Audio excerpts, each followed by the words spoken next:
Okay, YouTube, so in today's video, we're down here in the shop. That's something I've been meaning to do for a while. I'm gonna insulate my garage doors.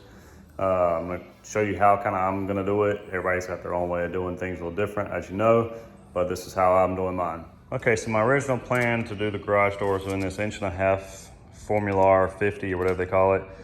But I had a few issues with it. I bought a whole sheet, cut it up, kind of got it in the door as best I could, and then wound up pulling it all back off.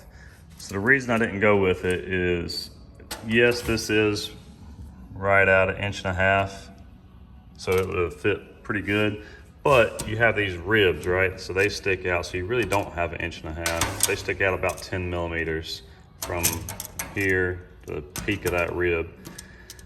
So I didn't want to waste that, so I ended up taking it back out and cutting it up, and I'll show you what I did with it. But it doesn't flex very well, so it's hard, even if you get, any kind of 1.5 inches that's a little softer on the back, maybe you could impress it. It's still, you have to get up under this bar, and you want to get up under this lip the best you can, but then you also have to get in here. And on some of them, like this one, this side, you have to get up under this one and this one. That was just too much of a pain in the butt. So I'll show you what I did here on the other door. So what I did was I took all that back down, I ripped it down to 2.5 inch strips, and then cut it to length and shoved it in here to fill that gap behind all these. Now what that allows me to do is take the other stuff I bought, which I'll show you, and go in simply like this, get up under this lip, and then fold it right into place, and then pull it down just a hair so you kind of close that air gap the best you can, and I can tape it after I'm done. So here is what I went with. And that, I don't know if I said it earlier, but that Formula 50 is $40 a sheet. This is 1 inch thick. It's a R6 value. It's $30 a sheet, and if you buy 10 or more sheets, they give you a few dollars off a sheet. It's not much, but it's something. So I went with that, and it's a little bit more flexible, and it has a reflective barrier. I got some short pieces cut up. See, it's got a reflective barrier on the outside. So I'm actually gonna face that into my shop. That way I don't want all that wording and stuff showing in the shop. I'd rather have it reflective. And if you read on the instructions right here, it does say which side do I face out. It says both sides are reinforced aluminum. One is reflective, the other is coated to make it non-reflective. Either side may be faced outward to achieve product performance. To achieve additional radiant barrier qualities, face the reflective side towards an airspace. So the way I understand that is the reflective side is towards an airspace, it's towards my shop. So I have a mini split in my shop, and the sun at my house anyways comes up over here and over there. So I'll get a lot of sun hitting these garage doors, and they get pretty hot. So I'm trying to alleviate that and insulate it better in the cold. So I'll show you what I'm doing. All right, so I have my table saw set up at 2.5 inches. Just gonna rip this down real quick, show you what I'm doing with it.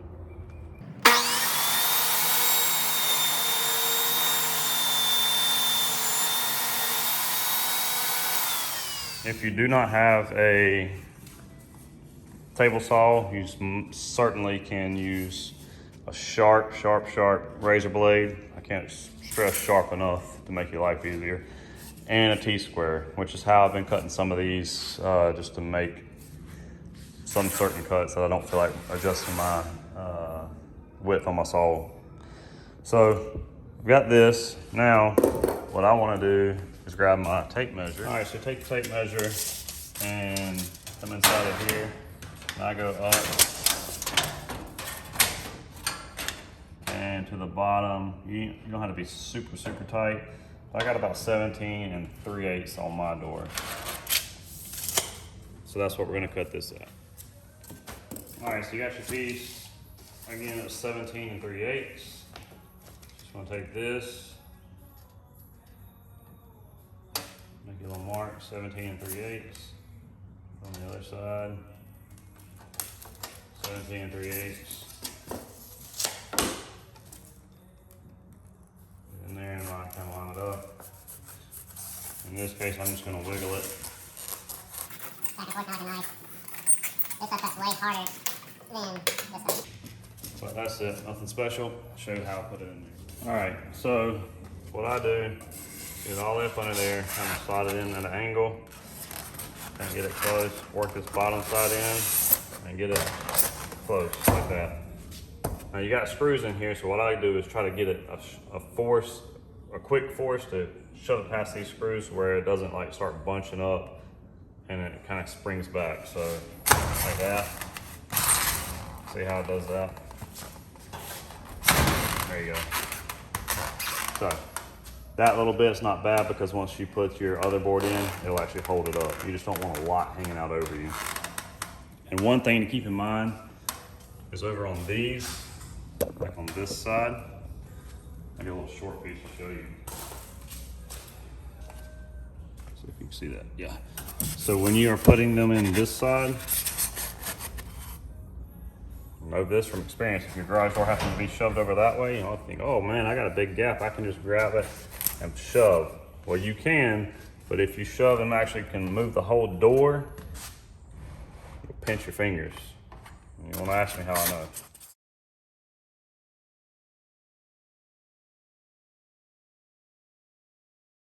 All right, so what I went through and did was go ahead and get a count of how many panels are the same and then turn that into what dimensions I need. What I came up with, I have 8 panels I need 20 3/8 tall, 4 panels I need 17 3/8 tall. On those 4 panels, it takes 6 pieces, 17 3/8 tall to do it. In the earlier part of the video, I already had cut 1, so I only needed 5 for that one. And to finish the others, I need 12 pieces. So I'm gonna go ahead and get all these cut and then we'll get them into place.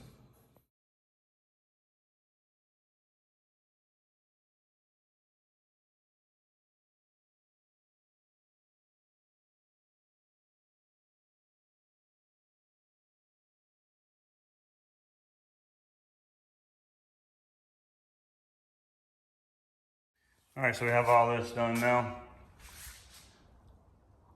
All there. There. And there, as you can see. So now we're gonna work on getting all of these. So what I've done is I went ahead and measured all the panels again, like earlier. So right here, here we go. So, see if it'll focus. I have 8 panels that are 20 inches tall, 50 inches wide. Then I have 4 panels that are 17 inches tall, 50 inches wide. So you obviously, you know you got 48 by 96 to work with, right? So you want to try to use that as efficiently as you can. So what I'm gonna do is, obviously the 50 inches wide is not wide enough, right? But from what I've already been cutting, I've got lots of these little pieces left over that should already be the right height for a lot of them. So I think what I'm gonna do is, to avoid having a lot of waste, is they're all 50 inches wide. So I'm just gonna break it up and leave 48 inches, and I'm gonna have to cut 2-inch strips off of my scraps, which is no big deal because I can set up my table saw to rip them. So I'm gonna cut everything, basically break this up into 20. So everything's gonna be 20, 20, so that's 20, 40, 60, and then the last piece will be 36. And I'll rip it down also to 20, so it'll be, that will become 16-inch waist piece. And if I can, I'll try to use that. So that will get me 4 panels essentially per sheet. So I have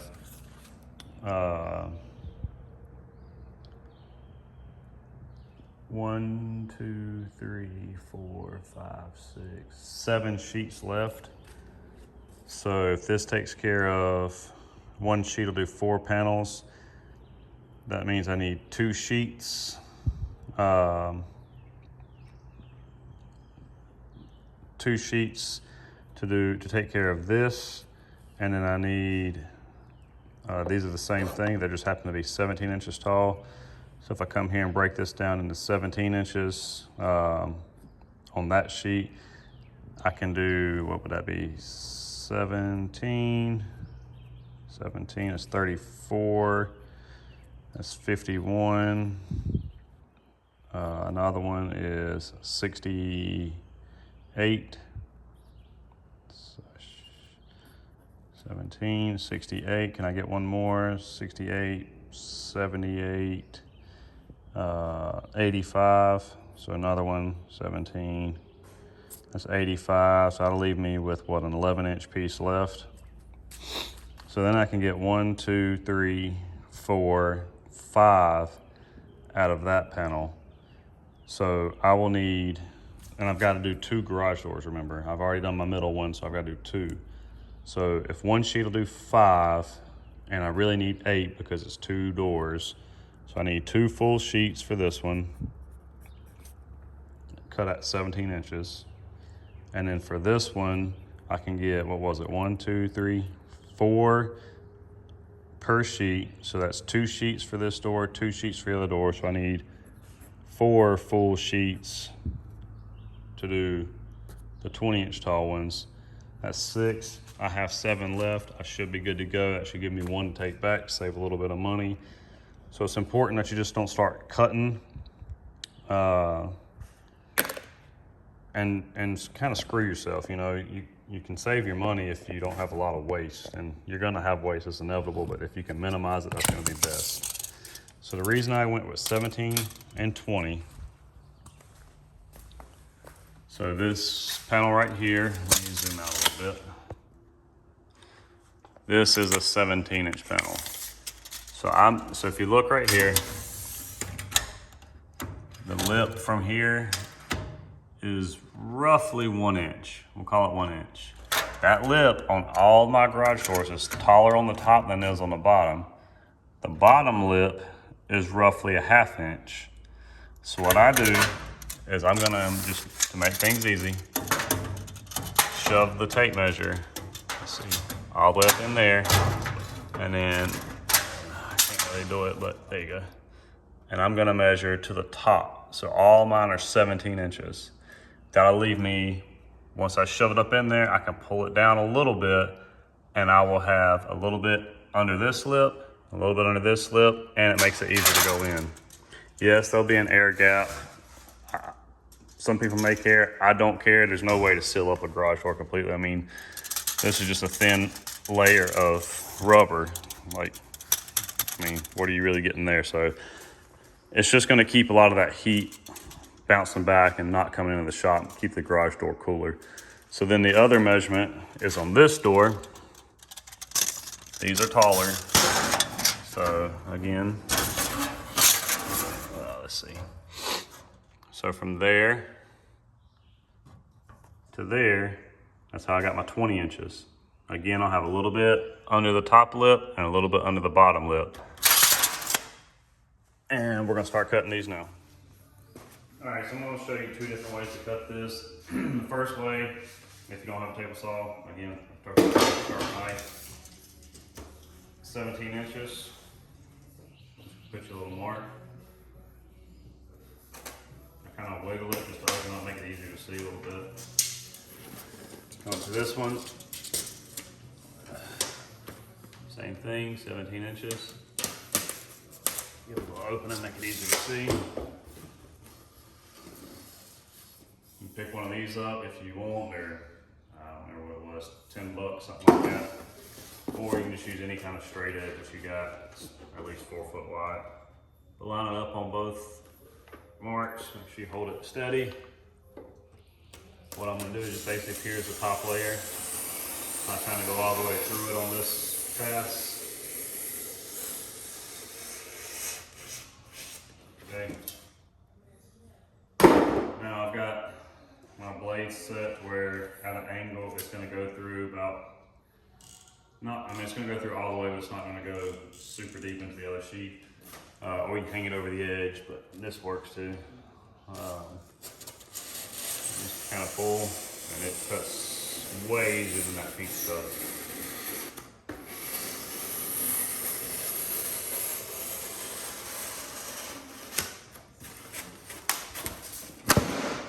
Get me and break it back the other way. So that's it. Alright, that's what we got. We know it's not going to be wide enough. I'm going to have to cut some. But it's going to go up in there. And a little tight getting it over this slit. That's what you want. That's how it should fit. And you can kind of ease it down. There you go. So now, all I need to do is make a piece to go here. So I've got all these extra strips that are, like I said, some of them should be the exact height already. Let me grab one of them.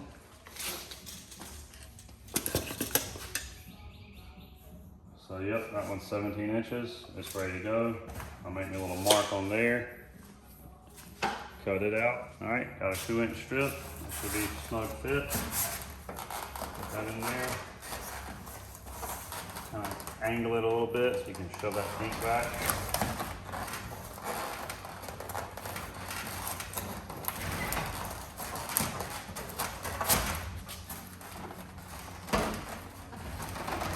Pull it down. There you go. Next, I'll take a piece of aluminum flashing tape, seal that edge, and that should be good enough for me. All right, so rather than doing multiple cuts with a razor blade and a T-square, what I'm gonna do is I've got a table saw, so kind of a benefit, but I'm gonna set my table saw up, which I already have, to 17 inches. I'm gonna rip what I need. I'll swap over to the 20 inches, rip what I need, and then I'll start getting it installed.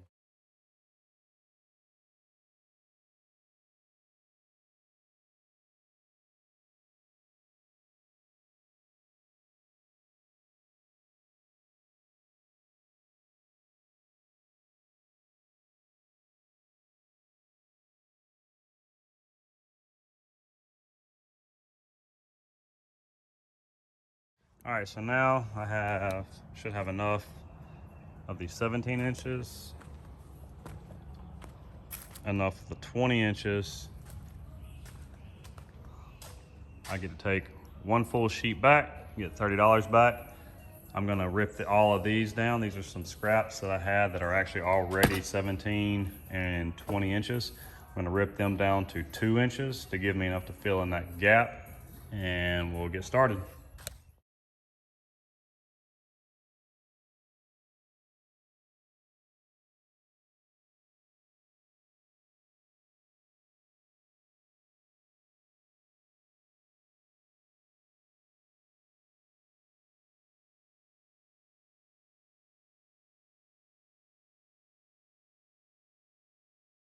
All right, so I wanna show something else. So I've got it pretty much done on this door. I've gotta get my tape on, but I saved this one right here. So you see how it's up here, but it's down in there. If these two, get you one of these, you can get them at Harbor Freight. They're very cheap. But if these don't happen to be even for some reason, like if this one was say this one's a little lower, bring it in here, pry up, get them even. Then take this, it's tapered, go as far up as you can between both of them, right? So kind of split the difference and kind of shove in. Yeah, you're gonna puncture it, it's okay. Get it in there fairly deep. Now once you got it in there fairly deep, pry up and just bring this gap back down. About like that. All good. Do that to all of them, make sure that way I know, since the bottom has a 1/2 inch, top has an inch lip, speaking of from here and here, I know I can bring it all the way down where it sits on this, and I've still got a 1/2 inch of lip catching on the top. I'll get this tape on and we'll wrap this up.